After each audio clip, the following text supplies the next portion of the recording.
Adenium എന്ന് പറയുന്നത് നമുക്ക് വേര് ഇതുപോലെ മണ്ണിൽ നിന്ന് എടുത്താലും ഒരു മാസമൊക്കെ ഒരു കേടുപാടും കൂടാതെ ഇതുപോലെ ഇരിക്കും. പുറത്തെടുത്ത് വെച്ചാലും ഒന്നും സംഭവിക്കില്ല. അഡീനിയം ഷിപ്പിങ്ങിനൊക്കെ നല്ല സുഖമാണ്, വളരെയധികം സുഖമാണ്. അഡീനിയം ഇതുപോലെ ഗ്രാഫ്റ്റ് ചെയ്ത് മൾട്ടി ഗ്രാഫ്റ്റ് ഒക്കെ ചെയ്ത് ചെയ്യുകയാണെങ്കിൽ വളരെ സുഖമാണ്. ഇപ്പോൾ ഇതുപോലെ ഇങ്ങനെ എടുത്ത് ഗ്രാഫ്റ്റ് ചെയ്ത് പിടിച്ചതിന് ശേഷം നേരെ കൊടുത്താൽ മതി. ഇതിൻ്റെ ഏറ്റവും സുഖങ്ങൾ പറഞ്ഞ പോലെ ഷിപ്പിംഗ് ആണ്. ഇത് അഡീനിയത്തിൻ്റെ ഒരു വെറൈറ്റിയാണ്, പേരൊന്നും അറിഞ്ഞൂടാ. നല്ല ഭംഗിയുള്ള വെറൈറ്റിയാണ്. ഇതിൻ്റെ തണ്ടിൽ വരെ പൂ വരുന്നുണ്ടോ, ഭയങ്കര ഫ്ലവറിങ് ആണ്. ഇതിൻ്റെ മദർ പ്ലാന്റ് ആ കാണുന്നതിനാണ്.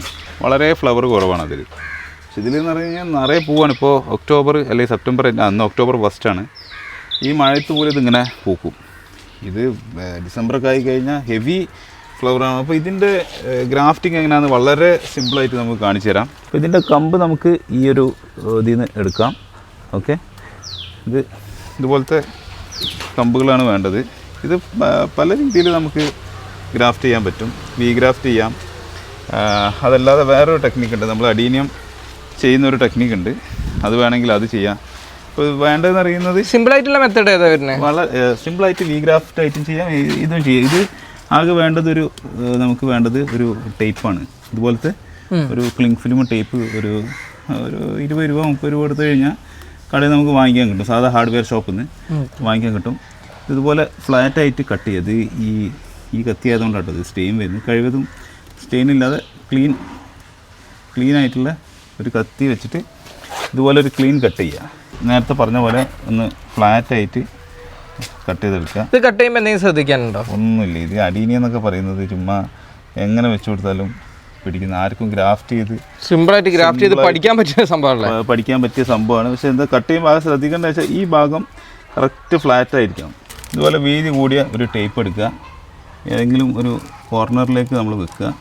ഓക്കെ, എന്നിട്ട് ഇതിങ്ങനെ ഒന്ന് വലിച്ച് ടൈറ്റ് ചെയ്യും. ഇത് കുറച്ചൊരു ടെക്നിക്കലായിട്ടുള്ളൊരു ടെക്നിക്കലെന്ന് പറയാൻ പറ്റില്ല, എന്നാലും കുറച്ചൊരു പ്രാക്ടീസ് ഉണ്ടായാൽ മതി. കാരണം ആ കവറിൽ തന്നെയാണല്ലോ നമ്മളത് ചെയ്യുന്നത്. അപ്പോൾ ഇതിവിടെ ടൈറ്റും വേണം, ഇതിവിടെ സീറ്റിംഗ് ആയിട്ട് ഇരിക്കണം. ഇരുന്നിട്ടില്ലെങ്കിൽ നമ്മൾ ഇതുകൊണ്ട് കാര്യമില്ല, കണ്ടോ. പക്ഷേ കവർ കീറാനും പാടില്ല. എന്നിട്ട് ഒന്നിങ്ങനെ വലിച്ചിട്ട് ഇത് കെട്ടിയാൽ ഇത് സെറ്റായി സാധനം. ഇത് എത്ര ദിവസം കൊണ്ട് നമുക്ക് ഇതൊരു വിത്തിൻ 2 to 3 വീക്സ് കൊണ്ട് ഇതിൻ്റെ റിസൾട്ട് വരും. അതിൻ്റെ അടിഭാഗത്തെ ഭംഗിയോ കാര്യമോ ഒന്നും നോക്കണ്ട. കാരണം ഇവിടെ ഈ ഭാഗം ഇതിനോട് സീറ്റിംഗ് ആയിട്ട് ഇരിക്കുന്നുണ്ടോയെന്ന് മാത്രം നോക്കിയാൽ മതി. അതിപ്പോൾ ഇതിലാണെങ്കിലും ഒന്നുകൂടെ കാണിച്ചു തരാം. ഇതിപ്പോൾ നമ്മൾ ചെറിയ കമ്പ് വെച്ചപ്പോഴാണ് അതൊരു ബുദ്ധിമുട്ട്. ഇപ്പോൾ ഇതിന് പാകമായിട്ടുള്ള വലിയ സെയിം സൈസ് കഷ്ണങ്ങളാകുമ്പോൾ നമുക്കത് ഒന്നുകൂടെ വളരെ ഈസി ആയിട്ട് വരും. ഇതിപ്പോൾ കറക്റ്റ് സൈസാണെങ്കിൽ അതിലും ഈസി ആയിട്ട് വരും. അല്ലോ, ഇങ്ങനെ ആകുമ്പോൾ നമുക്കിത് ശരിയായി മടങ്ങുക ഒന്നുമില്ല. അപ്പോൾ കറക്റ്റ് പാകമുള്ള കമ്പ് എപ്പോഴും കിട്ടിക്കൊള്ളുന്നുണ്ടാവില്ല, പക്ഷേ കിട്ടുകയാണെങ്കിൽ അതാണ് ഏറ്റവും ബെസ്റ്റ്. അങ്ങനെ വലിച്ച് ഒന്ന് ചുറ്റിയെടുത്താൽ മതി. ഇത് പ്രോപ്പർ ഗ്രാഫ്റ്റിംഗ് ടൈപ്പ് അല്ല, അതുകൊണ്ട് തന്നെ ഇത് കെട്ടാനൊക്കെ കുറച്ച് ബുദ്ധിമുട്ടുണ്ടാവും. പക്ഷെ ഇതാണ് ഇതിന് പറ്റിയ ഒരു മെത്തേഡ്. ഇങ്ങനെ ചെയ്തിട്ടാൽ വളരെ പെട്ടെന്ന് തന്നെ അതിൽ നിന്ന് റിസൾട്ട് വരും. ഇങ്ങനെ ചെയ്തിട്ട് അതിൻ്റെ റിസൾട്ട് വേണമെങ്കിൽ ഞാൻ കാണിച്ചു തരാം. ഇപ്പോൾ ഇതുപോലെ മേലെ വെച്ച് കെട്ടിപ്പിടിപ്പിച്ചതിൻ്റെ റിസൾട്ടാണ് ഇത്. കണ്ടോ, ഇങ്ങനെ ചെയ്യുന്നതുകൊണ്ട് എന്താ ഗുണമെന്ന് വെച്ചാൽ പെട്ടെന്ന് തന്നെ ജോയിൻ്റ് ആവും. ചെറിയൊരു കഷ്ണം മതി നമുക്ക്, ഇത്ര വലിയ കഷ്ണമൊന്നും വേണ്ട, ഇതിന് പകുതി മതി. പെട്ടെന്ന് തന്നെ ഇത് ജോയിൻ ആയിട്ട് ഈ വൂണ്ട് പെട്ടെന്ന് സെറ്റാവും. പിന്നെ വി ഗ്രാഫ്റ്റ് എന്ന് പറയുന്നത് നോർമലി വി കണക്ക് കട്ട് ചെയ്ത് വെക്കുന്നവർക്ക് അങ്ങനെ വെക്കാം. അത് അഡീനിയത്തിൽ ഇങ്ങനെ ഒരു സ്പെഷ്യൽ ടൈപ്പ് ഗ്രാഫ്റ്റിംഗ് ചെയ്യുന്നുണ്ട്. ഇത് നമുക്ക് ഡ്രാഗൺ ഫ്രൂട്ടിലൊക്കെ ഇതുപോലെ ചെയ്യാം. ഇതുപോലെ ഒരു കാക്ടസ് വിഭാഗത്തിൽപ്പെടുന്ന അല്ലെങ്കിൽ തണ്ടിൽ നന്നായിട്ട് ഈ വെള്ളം നിൽക്കുന്ന വെറൈറ്റികൾക്കൊക്കെ നമുക്കിങ്ങനെ ചെയ്തെടുക്കാൻ പറ്റും.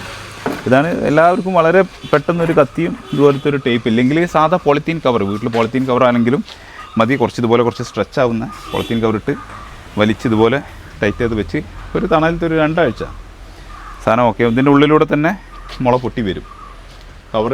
എന്നിട്ടൊരു 2 മാസമോ 3 മാസമൊക്കെ കഴിഞ്ഞിട്ട് എടുത്ത് ഒഴിവാക്കി കൊടുത്താൽ മതി.